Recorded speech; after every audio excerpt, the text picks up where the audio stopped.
So were you able to gauge at the time and throughout the years what the public loves most about Hansel and Diesel?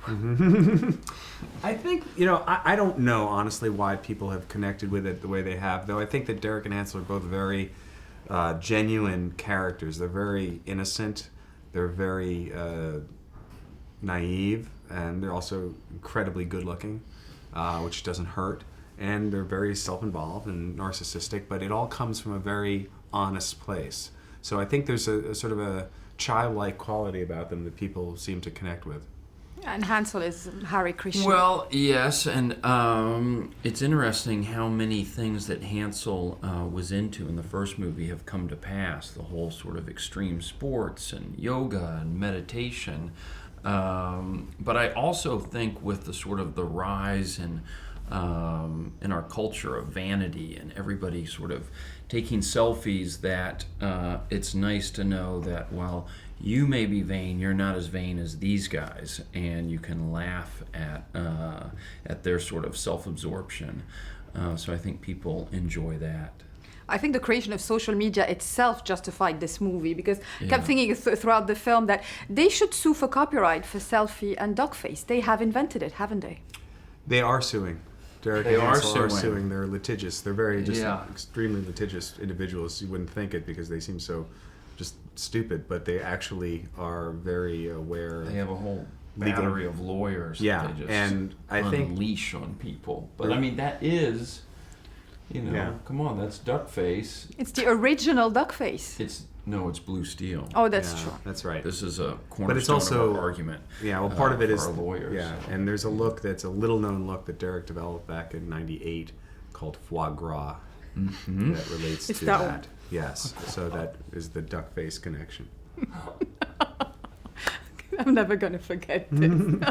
Well, it comes to say that humor comes so spontaneously, but those movies also have to be written for the organized chaos of comedy to work. Yes. So how much do you do both, improv and writing? Well, you write for like years, and then you get on the set and you shoot in a day. I mean, that's the thing. You spend a long time working on the script and developing it, and what you think is funny, and you change it, and you try new things. And then as we get closer to shooting, we do read-throughs, and we hear the jokes out loud, and then we rewrite some more.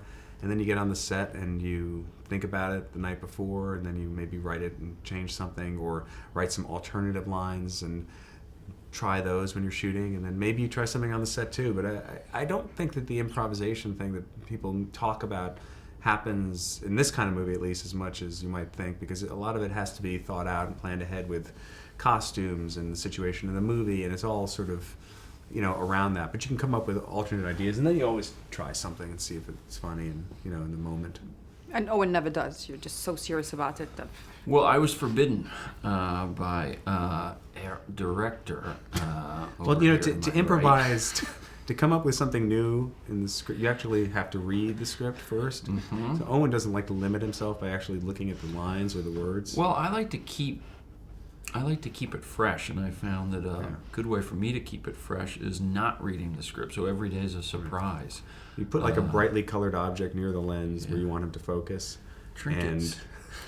And then you just shine a light on that little thing, and then once you see that glint in his eye, you manipulate it. You roll. Yeah. He did know it was Zoolander too, because you guys have made so many movies together that it might be confusing. Yeah, no. Well, he thought it was made Meet the Parents 38. 5. That's like we're gonna show up. I kept saying, "Where's De Niro?" And Ben said, "Don't worry, he's coming. He's coming." Well, how much of fashionistas are you, Owen? How obsessed are you with fashion, Owen? Flipping back that character. Yeah, and I feel the same way. I love working with Ben, and he's such a talent. Someone off. Ben's But I'm sorry, what was your question? About your well-known obsession with fashion. Well, when we did the walking out in Paris for the Valentino show, and I wore the pajamas, at first I was like, who would wear this in real life? But then I started wearing those pajamas. I bought them in every color that Valentino had. And I realized that a lot of fashion is moving outside your comfort zone. As I've done today. We coordinated our looks today. Yeah. I said, and you're definitely wearing a flannel shirt? Yeah. Okay, I'll wear a suit and tie.